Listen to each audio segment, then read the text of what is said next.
Holt Fieldhouse on Senior Day. This is the Domino's post-game report. Adam Cavalier alongside Carson-Newman head men's basketball coach Chuck Benson. Chuck played great in stretches, not so great in other stretches. How do you sum up a Senior Day defeat to the Newberry Wolves? Well, you know, we've had more wins on this day than we have losses, but anytime you play a game like this, anything can happen. And I hate it for a guy like Reese who, you know, you really want him to go out today and win. It was a very painful loss for him. Painful for our team, but really painful for him in particular. He's a very passionate, very emotional guy that really wants to win. But you know, as I said to the team, guys, today is an example that we get what we deserved. It's what we deserved. We didn't perform at a high enough level that we were worthy of a win. And I guess in a broader context, we all deserve this season, you know. Inconsistency sort of marked today, and especially the second half, the turnovers the second half, and just our inability to execute and generate points was noticeable. I did think we got in a little bit of foul trouble there before we started fouling there at the home stretch, but we were in a little bit of foul trouble with certain guys, and you know, like Reese got in foul trouble. I thought he was the guy to get the paint for us, and he just couldn't because he was on the bench. So, but it is what it is, man. 1920 has been an interesting season, and today was an interesting game that almost is its own little view into what this season has been for 4.5 months. I mean, for the first 18 minutes of this game, you played like a team with your hair on fire. Shoot 68% from the field. Offense looked crisp. We're executing well, getting good open looks at the rim. And then Newberry outscores you 32-9 over the next 18 minutes. No, we'll go more 14 minutes of game action. Yeah. Biggest difference between the execution and the lack of it for those two stretches? I'm gonna say it like this, Cav. The thing I've noticed about this team this year is just sort of our unbelievably consistent ability to be inconsistent. I'd like to be able to sit here and tell you that you know, I was able to magically create that first half performance. I had a role in it to some degree, but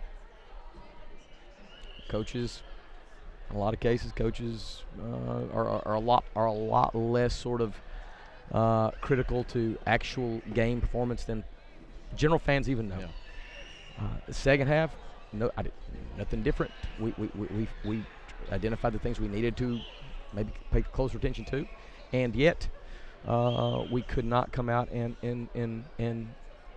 do what we had shown we could do the first half. So I'm hoping that, if anything, that this year will allow our team in the 2021 season to be a more consistent performing team and be able to put 40 minutes together, because as you see, we have stretches when we are really capable, and we have stretches where we're very incapable, and that's been just an incredibly frustrating scenario this season. Let's put a bow for Reese Anderson. Finishes his career top 20 all-time in assists and minutes played per game in his tenure at Carson-Newman.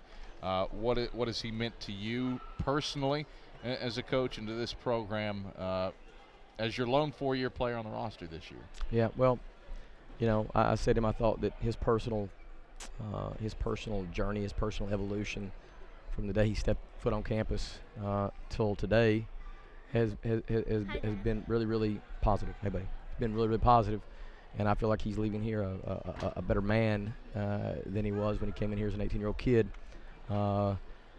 He and I are very similar in a lot of ways. Very passionate. Very serious about things to a point where it can almost be too passionate, too serious. So I understood him on a lot of levels.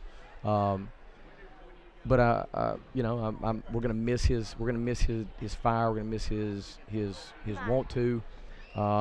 Hopefully his example will touch other people and become contagious, and some other guys will step up in that regard. But we're sending him out. We're sending him out in the world with confidence that he will do well. He's graduating in May, and I think whatever he determines he wants to do with his life in terms of career, I think he'll be successful. And those, shoot, man, would we want to see him out on a win? Yeah, but the guy's been part of more wins and losses here. He's been a part of an NCAA tournament.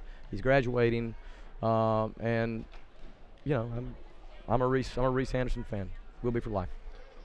Turning your attention to the off season now, no doubt you'll grip, spit, get after it until November 2020 when the next season gets underway. How do you put a bow on this year and look to grow for next year? Well, I don't know if we would put a bow on this. We just flush it down the toilet. Water in the trash and set it on fire. Yeah, seriously. I think everything we experience, if we're wise, it's a chance to learn and grow and get better. And I can promise you that I will reflect starting about an hour and a half from now on not only the night but the season as a whole, and we'll do everything I can to be a better version of a head coach and better version of who I can be here. And I think this season hopefully will have the same impact on our 18 to 22 year olds. Obviously, they're 18 to 22 year olds, and I don't have complete control of them. But I'm hoping that they will. With our guidance, learn from this, and that we collectively and individually can be better from it. So I told a good friend of mine today, a really, really good friend of mine today, texted me, and he was talking about it. He's like, more or less good luck today, and I just expressed to him so clearly that, hey man, I can't say that I would personally ever want to experience this kind of season, and yet I experienced it for some reason, and I do believe that there was a reason that I and our team and our program need to go through this. And if we're wise, we'll take something from it. If we're not, we'll be doomed to repeat it. So I'm excited. Literally this game's in the book for 30 minutes, and beyond our post-game meal here, I'm looking forward to thinking about 2021. All right, Chuck, pleasure as always. We'll go feast here in a little bit. Thanks, Cap. That's Carson-Newman head men's basketball coach Chuck Benson. Quickly around the horn in the South Atlantic Conference, Queens